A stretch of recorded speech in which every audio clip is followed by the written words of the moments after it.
Hi everyone. I wanted to share with you worm castings. It's the best thing to do for your garden, your potted plants, or anything you want to grow really well.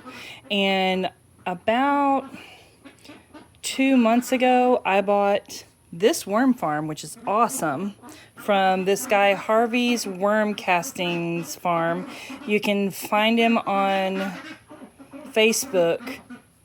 Anyway, I think his name is Wesley actually, but anyway, this is what came on the buckets. I bought buckets of worm castings, and I wasn't sure how to really harvest them or anything. I've never harvested worm castings before, but I think my guys are getting a little bit crowded in there with their own poop. And this is what I've gotten so far, and it looks just like what he had did, and it is so beautiful.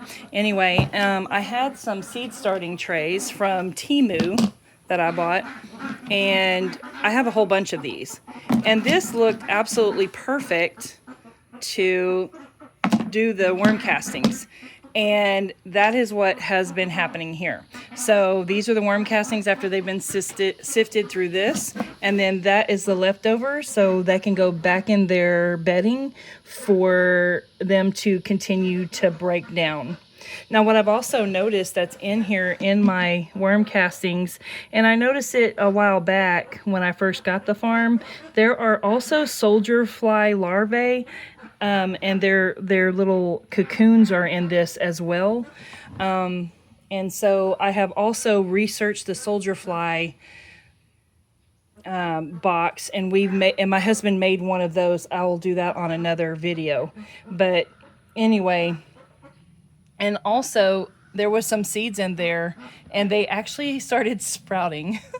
But the really cool thing about this is that right there has a window. This man made this thing, and it is amazing. I wish I would have known him like 10 years ago when I first started doing this in science classes for my students, because this is amazing, and you can watch the layers go away and then make these worm castings right here. So this right here actually looked like this right here a few weeks ago, and now it's just all worm castings, which showed me that I needed to harvest them.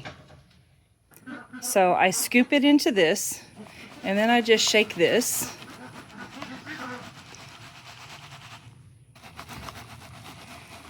and after a few minutes of shaking that, then we have most of this rough stuff. And you can see the worms are still in there, and let's see, some of their food, the roughage stuff. Anyway, so let's lift that off, and this is going to go in this bucket right here. And then what's underneath here, which is our beautiful worm castings, those are all going to go in that bucket. So these with the worms and everything is going to go right in there. So there's still some castings in there, but that is okay. And then I'm going to take this and dump it right on in here. So that's becoming really, really nice. And it feels just like the soil used to feel when I was a kid and we made potting soil. So in the process of doing this batch, I found a soldier fly cocoon, or whatever you want to call that right there. That's what that is. And there's quite a few of them in there. And so, but those guys will actually hatch out, and they will leave all of this. And so I'm not worried about the worms. They don't hurt the worms.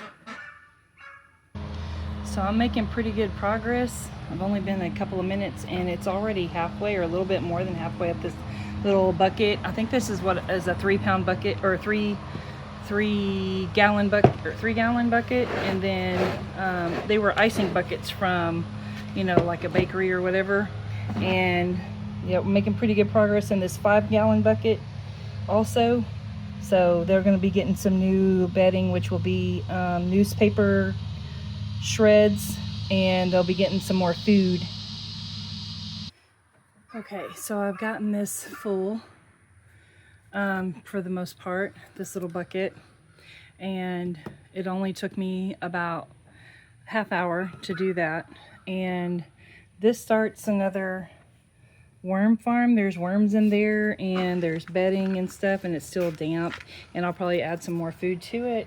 And so what I've started doing with this over here is I've gotten all of that from that side over here, and I am sifting them through this thing right here, and it does really good as far as, because the holes are slightly bigger than the other ones that I'm doing, but this pretty much gets the separation of their worm castings and their bedding and stuff like this right here. Separates it pretty good so that I can make them a new home basically, and not so much of all of this going on for a while, because it's getting pretty dense down there in the bottom to the point where I can't really dig down into it. But if you notice this, it does really well.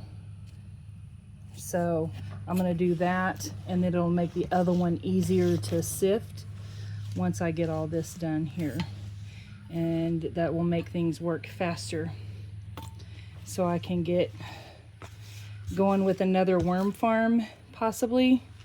And because my grandbaby wanted to take some home with her after seeing all of this, and her daddy is going to make her a thing like this because he has an old tote that's kind of damaged, and he has some plastic to put there. So when I showed him this, he was all excited. And but if you guys want this guy's link to buy your own from him, the worms and stuff, these are the red wiggler worms, then I can put a link to his worm farm for you, and you can contact him directly. All right, so that's all that goes for today on vermiculture with worms. This is like black gold. It is amazing stuff, and it doesn't take them long to go from this to that. And so I think if you are a gardener and you want to make your own soil, this would be at least a third of your soil. So you should worm farm, definitely. And maybe even do your soldier flies, especially if you have chickens. So I don't know what attracted them, the soldier flies, into this mix from before, but we're gonna figure it out, and we'll be feeding our chickens, and that will be another video. All right, so that's it for now. Thanks, guys.